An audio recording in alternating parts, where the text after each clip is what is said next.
The latest now from the White House, where President Trump launched a campaign-style speech from the Rose Garden yesterday and displayed a defiant approach to the Black Lives Matter movement in a pair of interviews. Our senior White House correspondent Cecilia Vega has the story. Good morning, Cecilia.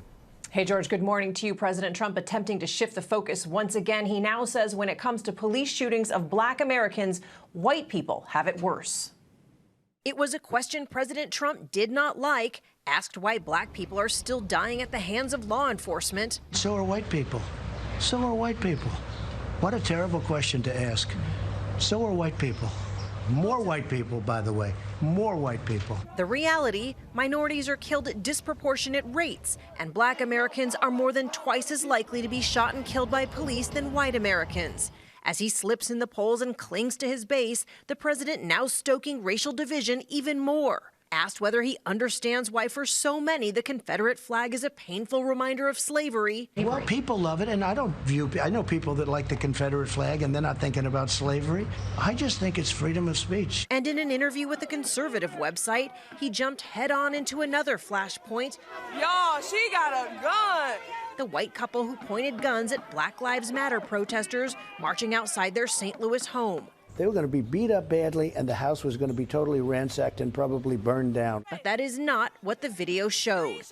This as he faces growing criticism for his handling of the pandemic. With COVID cases surging, the president held what was billed as a Rose Garden press conference on China. Instead, he delivered a more than hour-long rambling campaign-style speech. Biden wants to defund our military. Mentioning Joe Biden at least 30 times in a long list of baseless claims. While Dr. Anthony Fauci came off the sidelines to deliver this message. I think you can trust me, but I would stick with respected medical authorities who have a track record of telling the truth.